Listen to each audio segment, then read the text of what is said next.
Welcome to RM biology. আরও একটি নতুন ভিডিওতে তোমাদের স্বাগত। আজকের ভিডিওটি আরও একবার ক্লাস 12-দের অর্থাৎ উচ্চ মাধ্যমিক 2024 পরীক্ষার্থীদের টেস্ট পেপার সলভ। WBH অত্যন্ত ভালো একটি টেস্ট পেপার, তার কিন্তু ইন্টার স্কুল 6 এবং আজকের দ্বিতীয় পর্ব। প্রথম ভিডিওটা যারা এখনও দেখোনি অবশ্যই description box I button link দিয়ে রাখবো, সেখান থেকে অবশ্যই দেখে নিও। তো চলো প্রথম প্রশ্নটা আমরা দেখে নিই। WBH ইন্টার স্কুল টেস্ট নম্বর 6।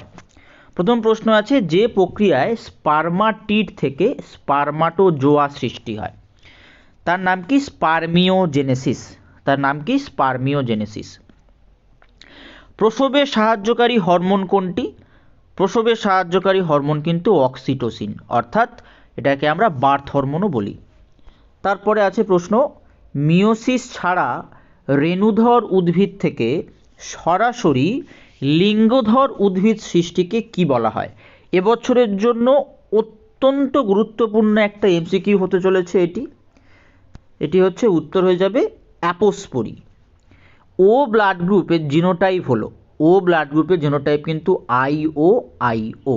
যেহেতু প্রচ্ছন্ন দুটো থাকতে হয়, তাই দুটো না থাকলে কিন্তু সেটা প্রকাশ পায় না। যে উৎসেচকটি কর্নবার্গের উৎসেচক নামে পরিচিত সেটি হলো DNA পলিমারেজ 1। সেটি কি? DNA polymerase 1। তারপর ডাউনস সিনড্রোমের কারণ হলো আরও একটি অত্যন্ত গুরুত্বপূর্ণ MCQ প্রশ্ন 2024-এর জন্য। দেখো অপশানে আছে নন ডিসজাংশন, 21তম ক্রোমোজোমে ট্রাইজোমি, A ও B উভয়, কোনোটিই নয়। এক্ষেত্রে উত্তরটি হয়ে যাবে C, অর্থাৎ A ও B উভয়। তারপর আছে মানুষের ভার্মিফর্ম অ্যাপেন্ডিক্স হলো অভিব্যক্তির কিসের প্রমাণ? দেখো ভ্রূণ তত্ত্বঘটিত প্রমাণ, পুরাতত্ত্বজনিত প্রমাণ, নিষ্ক্রিয় অঙ্গজনিত প্রমাণ, কোনোটিই নয়। অত্যন্ত সহজ সরল একটি প্রশ্ন, উত্তরটি হয়ে যাবে C। তারপরে আরও একটি গুরুত্বপূর্ণ MCQ 2024-এর জন্য, ইন্টারফেরন যার বিরুদ্ধে কাজ করে? ইন্টারফেরন কিন্তু ভাইরাসের বিরুদ্ধে কাজ করে, অর্থাৎ অপশান ডি। পরবর্তী প্রশ্ন, অ্যাজোলার সঙ্গে সম্পর্কিত N2 সংবন্ধনকারী জীবাণুটি হলো? অ্যাজোলার সাথে সম্পর্কিত N2 সংবন্ধনকারী জীবাণুটি কিন্তু অ্যানাবেনা বা অ্যানাবিনা বলতে পারো। কোনটি ট্রান্সজেনিক উদ্ভিদ তৈরিতে ব্যবহৃত হয়? ট্রান্সজেরিক হয়ে আছে এখানে, ভুলবশত এটা ট্রান্সজেনিক হবে। তো এক্ষেত্রে উত্তরটি কি হবে? দেখো অপশানে আছে ইকোলাই, অপশানে আছে অ্যাজোটোব্যাক্টর, অপশানে আছে অ্যাগ্রোব্যাকটেরিয়াম, অপশানে আছে সালমোনেল্লা। উত্তরটি কি হয়ে যাবে? উত্তরটি হয়ে যাবে কিন্তু সি। একতন্ত্রী mRNA থেকে পরিপূরক DNA তৈরি যে উৎপন্ন হয় বা তৈরি হয় তাকে কি DNA বলে? তো এটা অপশানে কি কি আছে বলা হচ্ছে? rDNA, cDNA, bDNA, zDNA। এক্ষেত্রে উত্তরটি কি হবে? উত্তরটি হবে কমপ্লিমেন্টারি DNA বা যার শর্ট ফর্ম cDNA। পরবর্তী 12 নম্বর প্রশ্ন, আরও একটি গুরুত্বপূর্ণ প্রশ্ন 2024-এর MCQর জন্য। পপুলেশনের জন্মহারের সূত্র, পপুলেশনের জন্মহারের সূত্র অপশান এ, যেটি ইনসিটু সংরক্ষণের সঙ্গে সম্পর্কিত নয়। ইনসিটু সংরক্ষণ মানে কি? নিজস্ব পরিবেশে সংরক্ষণ করাকে ইনসিটু সংরক্ষণ বলা হয়। এখানে A, C এবং D সবগুলোই ইনসিটু সংরক্ষণের সঙ্গে সম্পর্কিত। সিড ব্যাংক কিসের উদাহরণ? সিড ব্যাংক ক্রায়ো প্রিজারভেশনের উদাহরণ। ক্রায়ো প্রিজারভেশন বা ক্রায়ো সংরক্ষণ। তো ক্রায়ো সংরক্ষণ কি? ক্রায়ো সংরক্ষণ কিন্তু একটা এক্স-সিডু সংরক্ষণ। তাহলে উত্তরটি কি হয়ে যাবে? উত্তরটি হয়ে যাবে বি। পরবর্তী প্রশ্ন এবং অত্যন্ত গুরুত্বপূর্ণ MCQ প্রশ্ন এবছরের জন্য আরও একটি, দুটি বাস্তুতন্ত্রের মিলিত সংযোজন স্থলকে কি বলা হয়? উত্তর হবে ইকোটোন বলা হয়। এখানে আমি 5টা গুরুত্বপূর্ণ MCQ কিন্তু বললাম 14টার মধ্যে, যেগুলো 2024-এ কিন্তু আসতে পারে। কিছুদিনের মধ্যেই আমি তোমাদের ফাইনাল লাইফ সায়েন্স বা যেটাকে বায়োলজি বলা হয়, বায়োলজি সাজেশান দেব। সেই বায়োলজি সাজেশান নিতে হলে অবশ্যই চ্যানেলটি সাবস্ক্রাইব করে রাখতে হবে এবং বেল বাটনটি বাজিয়ে দিতে হবে। দেখো পরবর্তী পার্টে আমরা চলে যাই, অর্থাৎ মার্কস 1-এর প্রশ্ন। অপ্রকৃত ফল কাকে বলে? অপ্রকৃত ফল কাকে বলে প্রায় তোমরা প্রত্যেকেই জানো। অপ্রকৃত ফল কি? ফুলের ডিম্বাশয় ছাড়া অন্য কোনো অংশ থেকে বা স্তবক থেকে যদি ফল সৃষ্টি হয় সেই ফলকে অপ্রকৃত ফল বলে। অর্থাৎ ডিম্বাশয় ছাড়া অন্য কোনো স্তবক বা অন্য কোনো অংশ থেকে ফল গঠিত হলে বা সৃষ্টি হলে তাকে কি বলা হচ্ছে? অপ্রকৃত ফল। আইইউডির পুরো নাম কি? আইইউডির পুরো নাম হচ্ছে ইন্ট্রা ইউটেরাইন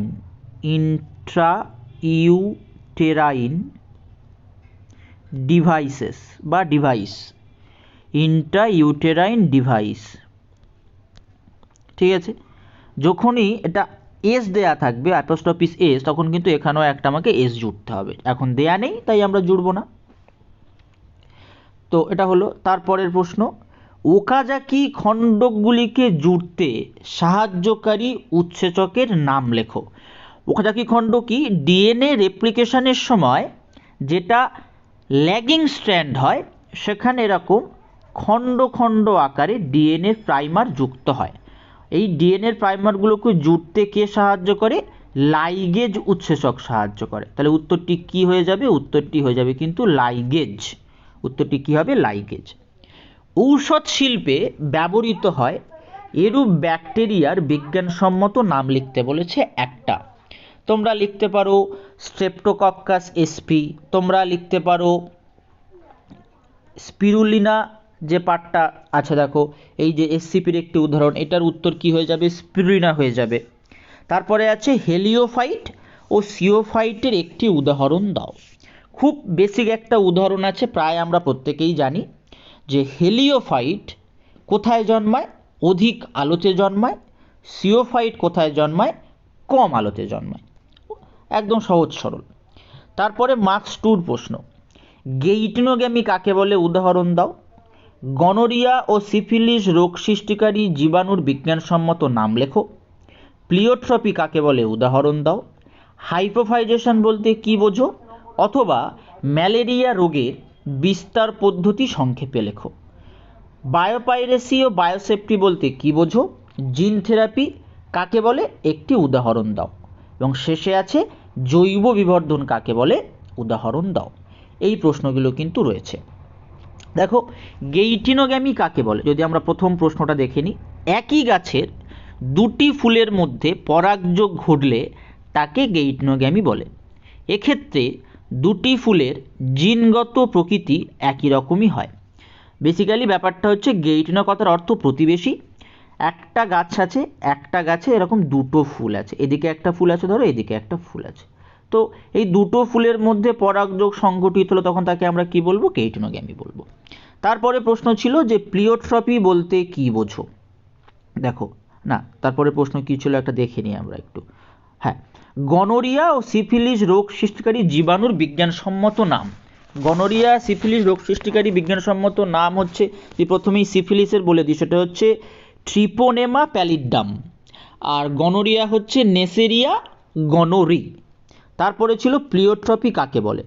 একাধিক বৈশিষ্ট্য যখন একটিমাত্র জিন দ্বারা নিয়ন্ত্রিত হয় তখন সেই ধর্মকে ওই জিনের প্লিওট্রপি বলে। যখনই তোমাকে কি বোঝো বলে দাও তখন কিন্তু উদাহরণসহ লিখতে হয়। মানুষের PKU, যেটাকে ফিনাইল কিটোনিউরিয়া বলে, এর জন্য দায়ী জিনটি প্লিওট্রপির উদাহরণ। PKU দ্বারা আক্রান্ত শিশুর দেহে ফিনাইল অ্যালানিন বিপাক বন্ধ হয়ে যায়, শিশু জড়বুদ্ধি সম্পন্ন হয়, এবং এই যে জিনটা যদি নিষ্ক্রিয় হয়ে যায় বা কাজ না করে তাহলে কি হবে? চুল, ত্বকের বর্ণ, এগুলোর উপর কিন্তু একটা প্রভাব পড়তে পারে। তারপরের প্রশ্ন কি আছে? তারপরের প্রশ্ন দেখো, আমরা দেখি তারপরের প্রশ্ন, হাইপোফাইডেশন কি বা বলতে কি বোঝো?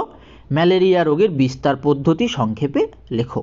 তো এটা প্রশ্ন আছে। দেখো হাইপোফাইডেশন বা যেটাকে বাংলায় বলা হয় প্রণোদিত প্রজনন, পিটুইটারি গ্রন্থির নির্যাস ইনজেক্ট করে যে পদ্ধতিতে পরিণত স্ত্রী ও পুরুষ মাছের জননগ্রন্থিকে উদ্দীপিত করে বদ্ধ জলাশয়ে তাদের প্রজননে লিপ্ত করানো হয় এবং শুক্রাণু ও ডিম্বাণু নিঃসরণ করানো হয় তাকে প্রণোদিত প্রজনন বা হাইপোফাইডেশন বলে।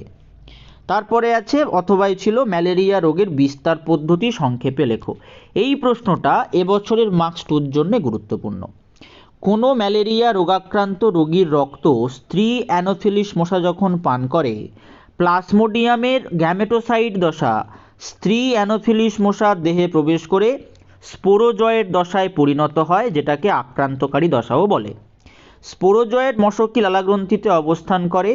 এরপর ওই মশকি যদি কোনো সুস্থ মানুষের রক্ত পান করে, তখন স্পোরোজয়েড দশাগুলি সুস্থ মানুষের রক্তে মিশে যায়।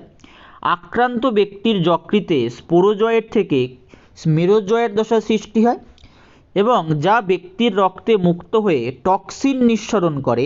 ফলস্বরূপ রোগীর কাঁপুনি দিয়ে জ্বর আসে এবং সুস্থ ব্যক্তি ম্যালেরিয়া রোগে আক্রান্ত হয়। এটাই কিন্তু তোমাদেরকে লিখতে হবে।